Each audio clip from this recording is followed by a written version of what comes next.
My students, আমরা কিছু বংশগত রোগ নিয়ে আলোচনা করব। তার মধ্যে একটা হচ্ছে থ্যালাসেমিয়া। থ্যালাসেমিয়া আসলে আরবিসি ত্রুটি। হিমোগ্লোবিন, তার দুটো পার্ট, হিম আর গ্লোবিন, এই গ্লোবিন পার্টটার একটা ত্রুটি হচ্ছে থ্যালাসেমিয়া।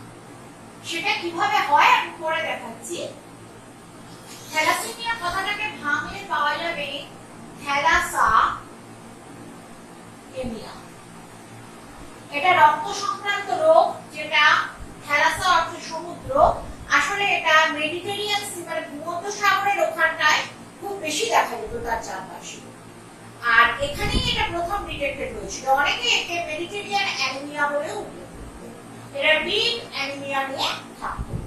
তার মধ্যে ডক্টর ফুলি এটাকে সর্বপ্রথম বর্ণনা করেছিলেন এবং তিনি বিটা থ্যালাসেমিয়াকে ডিটেক্ট করেছিলেন, যেই থ্যালাসেমিয়াটাকে এখনো পুলিশ অ্যানিমিয়া বলে উল্লেখ করা হয়। এবার আমরা আসি থ্যালাসেমিয়া রোগটার চেহারায়। রোগটা আসলে কি? হিমোগ্লোবিন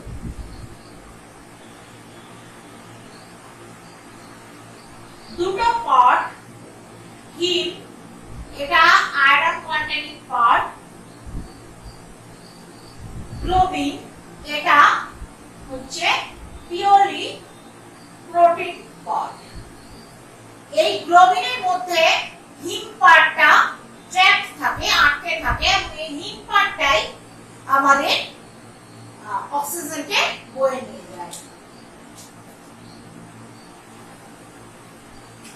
গ্লোবিন পার্টে দুটো আলফা চেন থাকে, দুটো বিটা চেন। সাপোজ আমি এরকম ধরলাম আলফা আলফা বিটা। যদি এরকমই আমি চেহারাটা চিন্তা করি, এবার এর প্রত্যেকের মাঝখানে একটা করে আয়রন বা হিম রয়েছে, যেটা আয়রন কন্টেনিং। যদি এটা সম্পূর্ণ এইভাবে থাকতে পারে, একবারে ইনট্যাক্ট আলফা বিটা চেইন নিয়ে, তাহলে আমরা ঠিক যতটা অক্সিজেন ক্যারি করতে চাই, আমাদের যতটা দরকার হয় ও করতে পারি। কিন্তু যদি কোনো চেইনের ত্রুটি দেখা যায়, তখন সেই হিমের কার্যকারিতাটা কিন্তু ঠিক থাকে না, তখন সে অক্সিজেন ক্যারি করতে পারবে না। আয়রনের পরিমাণ অনেক কমে যাবে ওখানটায়, সে পারবে না। এবার ত্রুটিটা কত কটা জায়গায়? একটা আলফা চেইন ত্রুটি হতে পারে, দুটো আলফা চেইন ত্রুটি হতে পারে, একটা বিটা ত্রুটি হতে পারে, দুটো বিটা ত্রুটি হতে পারে। ঠিক আছে? এবার এই জন্য আলফা চেইনের ত্রুটি হলে তাকে বলা হয় আলফা থ্যালাসেমিয়া। যদি বিটা চেইনের ত্রুটি হয় তাহলে বলে বিটা থ্যালাসেমিয়া। আবার এমনও হতে পারে একটা লোকের আলফা বিটা দুটোই সেটা আছে, তবে খুব কম। জেনারেলি পপুলেশনে দেখা যায় আলফা থ্যালাসেমিয়া আর বিটা থ্যালাসেমিয়া না। এবার আমরা দেখব ও কোথায় কোথায় থাকে।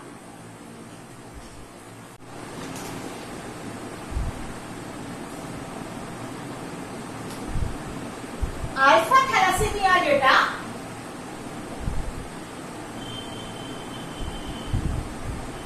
এর থাকে 16 নাম্বার ক্রোমোজোম।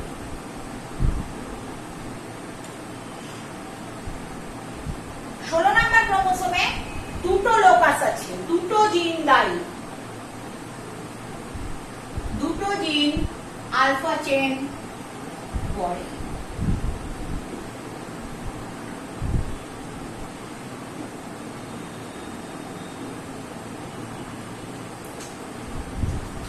দুটো জিনের মধ্যে এই লোকাসটা হচ্ছে HBA1 এ, এই লোকাসটা হচ্ছে HBA2। আমরা জানি একটা ক্রোমোসোমের মানে দু রকম ব্যাপারটা থাকতে পারে, বাবার দিক থেকে আসা, মায়ের দিক থেকে আসা। তার মানে পুরোপুরি হোমোলোগাস কন্ডিশন। এই চারটে পজিশনের জায়গায় যদি HbA1 HbA2 প্রত্যেকে প্লাস কন্ডিশনে দাঁড়িয়ে থাকে,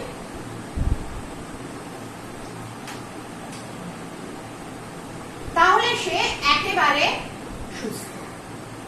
যদি একটা মাইনাস কন্ডিশন মানে একটা জিন কাজ করতে পারছে না, সে ত্রুটিপূর্ণ, তাহলে এটা মাইনর, দুটো হলেও মাইনর। কিন্তু যে মুহূর্তে দুটো পেরিয়ে গিয়ে তিনটে বা চারটেতে এসে যাবে, মাইনাসটা 2 এর বেশি হয়ে যাবে, 2 এর বেশি জিন যদি আলফাতে অসুবিধাজনক থাকে বা ত্রুটিপূর্ণ থাকে, তখন সে হয়ে যাবে আলফা মেজর। তাহলে আমরা কি বলবো,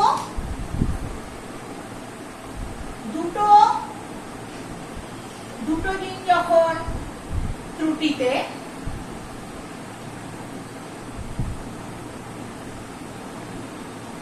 তখন মাইনর 3 বা 4 হলে মেজর। এইবারে আমি আসবো বিটা থ্যালাসেমিয়া।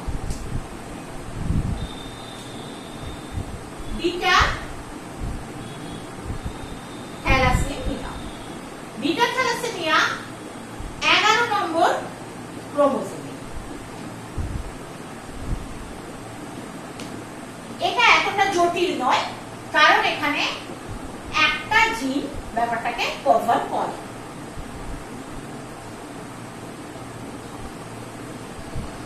একখানা লোকাস,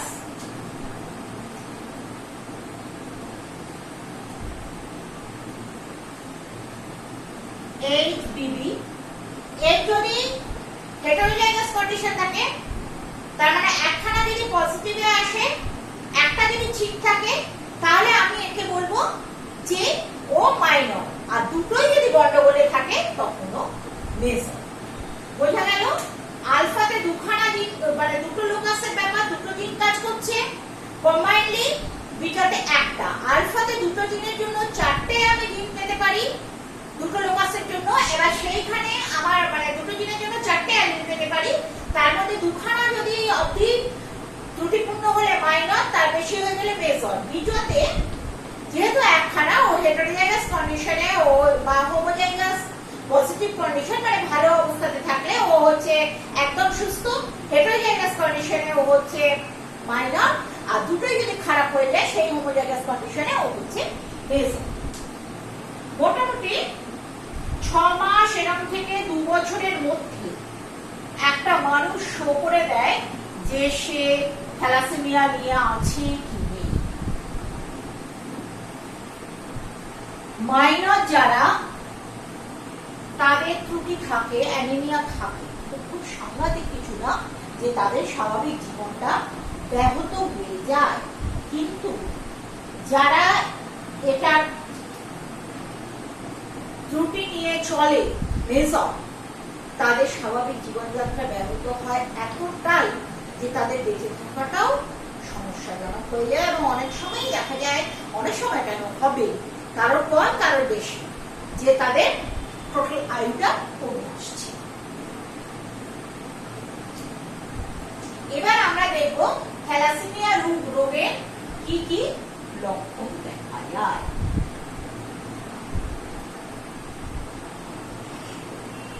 ওদের তীব্র অ্যানিমিয়া দেখা যাবে। 2, খুব কম খিদে।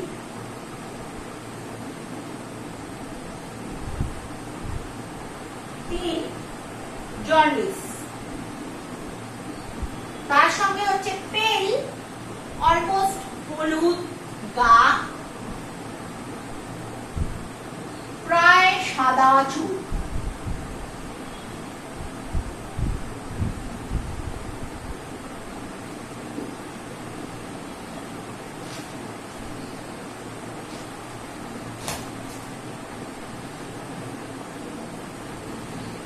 বৃদ্ধি কম, খুব ধীরে ওরা বাড়ে, বয়স সন্ধি আসবে দেরিতে, বয়স সন্ধি দেরিতে আসে। ওদের হিমোগ্লোবিনের মানে টোটাল আরবিসি ভেঙে যাওয়ার হারটা খুব বেশি, খুব তাড়াতাড়ি। আরবিসি তো 120 দিন বাঁচে, ওদের তার থেকে অনেক কম। আর কত আরবিসি ভাঙার জন্য কি হয়, শরীরে প্রচুর আয়রন বেড়ে যেতে থাকে, আয়রনটাকে তো বের করতে হবে তাকে। এবার সেই আয়রনটা আমাদের সিস্টেম যতটা একসঙ্গে বের করতে পারে তার থেকে বেশি জমা হয়ে যায়, আয়রন লোড বলে ওটাকে। সেটা বাড়তে বাড়তে কি কি হয়, এক তো প্রচুর আয়রন বার করে বলে গাঢ় মূত্র হয় ওদের, হাড়ে আয়রন জমে। আয়রনের একটা চরিত্র হচ্ছে হাড়ের কাছে গেলে ও ক্যালসিয়ামকে সরিয়ে দিয়ে নিজে বসে পড়ে, যার ফলে হাড়গুলো ভঙ্গুর হয়ে যায়।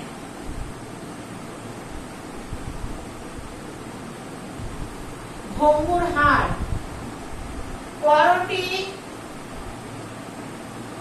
মুখ বিকৃত হয়ে যাবে, কারণ হাড়ে চেঞ্জ হয়ে যায়, বিকৃত হয়, করোটি আর মুখ বিকৃত হয়ে যায়। অন্যান্য হাড়ও হয়, এটা খুব বেশি দেখা যায়।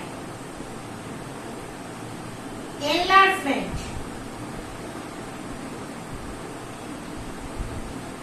কার এনলার্জমেন্ট, বিভিন্ন শরীরের ভেতরে অর্গান, পার্টিকুলারলি স্প্লিন, প্লিহা।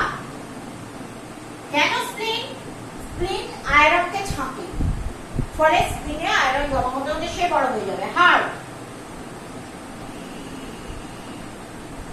কিডনি,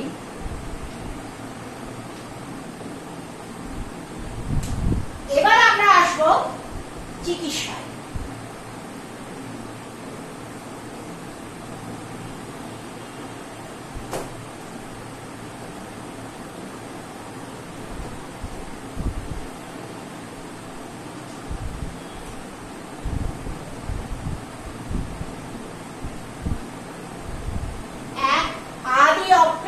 চিকিৎসা হচ্ছে তাকে রক্ত দেওয়া, তার যা আরবিসি আছে তাকে নিয়ে সে চলতে পারে না, সুতরাং বাঁচিয়ে রাখতে গেলে রোগটাকে রক্ত দিতে হবে।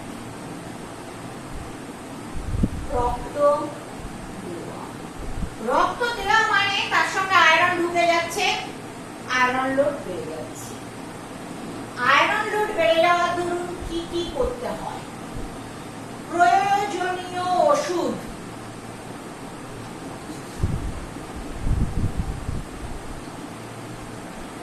এই ওষুধের কোনো স্থিরতা নেই, সিম্পটমিক, যার যেরকম সমস্যা সেরকম ওষুধ দেওয়া হয়। 3, শরীর থেকে আয়রন বার করে দেওয়া।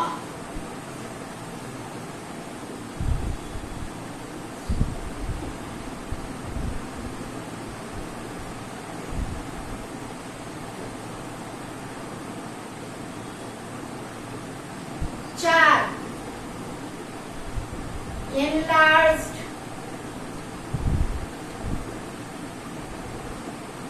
অঙ্গ কেটে দেওয়া। এটা আবার স্প্লিন খুব দ্রুত ইনফেকশন ক্যারি করে, যার ফলে যেহেতু স্প্লিনের এনলার্জমেন্টটা খুব বেশি হয়, স্প্লিন কাটতে হয়। স্প্লিন কাটার জন্য এরা ইনফেকশনের মধ্যে খুব বেশি পড়ে যায়।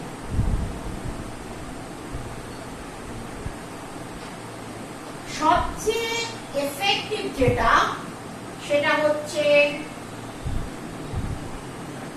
Bone marrow transplant. ভীষণ জটিল, যার জন্য করা বেশ শক্ত। তারপরে সে মানুষটা সেটা নিতে পারবে কিনা, সে কতটা ক্ষতিতে দাঁড়িয়ে আছে, তার উপযুক্ত বোন ম্যারো পাওয়া, মানে সে খুব শক্ত একেবারে, কি বলবো, আর প্রায় সেই কুলিন বামুনের কুলিন ম্যাচ খুঁজে পাওয়ার মতো আর কি। কিন্তু তাও করা হয়। এর চান্স হচ্ছে 70 to 90% সাফল্য। কিন্তু এই সাফল্যের জায়গাটায় খুব কম ভাগ্যবান হতে পারে। বেশিরভাগই রক্ত দেওয়া এবং বাকি কাজগুলো করে করে বাঁচিয়ে রাখার চেষ্টা করা হয় এবং এরা বাঁচেও দীর্ঘদিন, যতদিন নাকি তার শরীর এই যন্ত্রণাটাকে নিয়ে চলতে পারে। অত্যন্ত দুর্ভাগ্যের এরা তবু আসে, পৃথিবীতে থাকে। এবার আমরা আসবো এর ইনহেরিটেন্সে।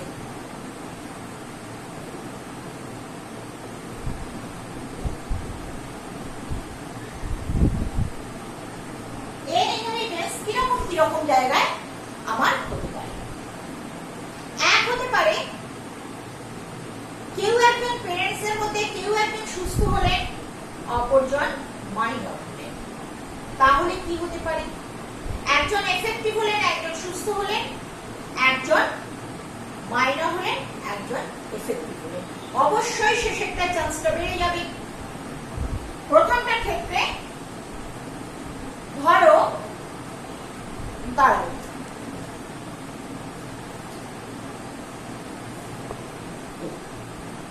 প্যারেন্টস এর মধ্যে সুস্থ একজন হলেন, অপরজন ধরো মাইনর। তাহলে কি হবে? এর কন্ডিশনটা হচ্ছে থ্যালাসেমিয়া দুটোর ক্ষেত্রে নরমাল। এর কন্ডিশনটা হচ্ছে প্লাস হেলথ মাইনাস। এবার আমি এই চেকার বোর্ডে ঢুকে যাই, দেখি কি হতে পারে।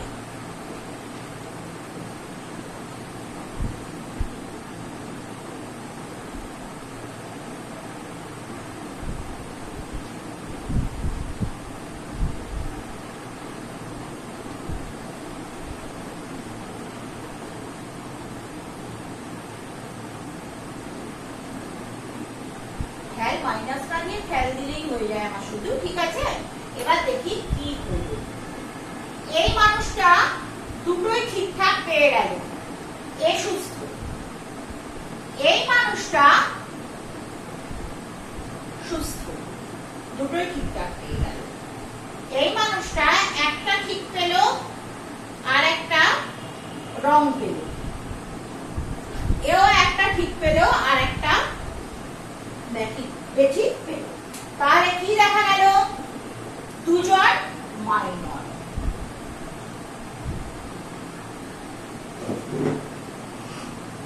তাহলে আমার যদি সুস্থ একজন মাইনর, এরা যদি বিয়ে করে, তাদের সন্তানদের মধ্যে 50% মাইনর থ্যালাসেমিয়ার সম্ভাবনা।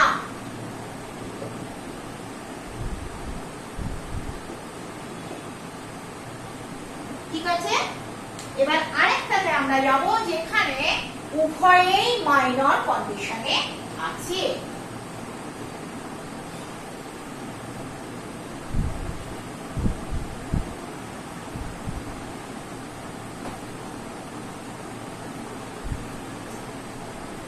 দুজনেই যদি মাইনর কন্ডিশনে চলে যায়, এরকম দুটো মানুষের মধ্যে বিয়ে হলো, ধরো এ হলো হেল প্লাস হেল, এও হলো হেল প্লাস। এবার দেখি আমরা চেকার বোর্ডে আমাদের কি হতে চলেছে।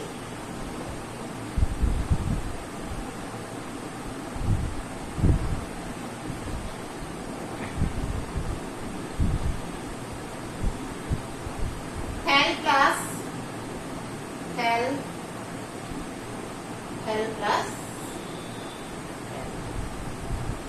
ফার্স্ট ওয়ান দেখা গেল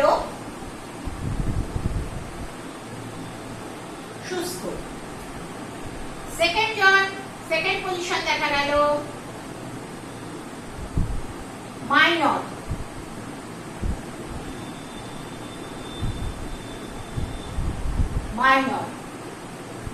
একটা পজিশনকে পাওয়া গেল যে মেজর।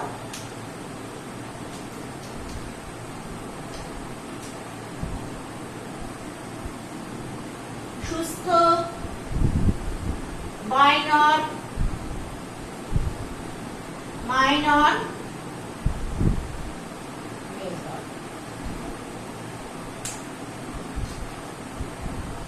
তাহলে এদের কাছ থেকে আমরা কি দেখলাম? দেখলাম সুস্থ সন্তানের সম্ভাবনা 25%, মাইনরের সম্ভাবনা 50%, মেজরের সম্ভাবনা 25%। এই দুটো কন্ডিশনই আসে। মেজর হলে তো সবাই অসুস্থ হবে, সে কন্ডিশনটা খুব একটা আসে না, কারণ বিবাহিত জীবন যাপনের মতো শারীরিক অবস্থায় সুস্থতায় ওরা কোনোদিন থাকে না যারা মেজর অসুস্থ। এর যে জেনেটিক্যাল দিক থেকে আমরা জেনেটিক কাউন্সিলিং এর কথা দেখব, পরে সেটা আরো ভালোভাবে পড়ব, তখন আমরা সেটা নিয়ে আলোচনা করব। Thank you.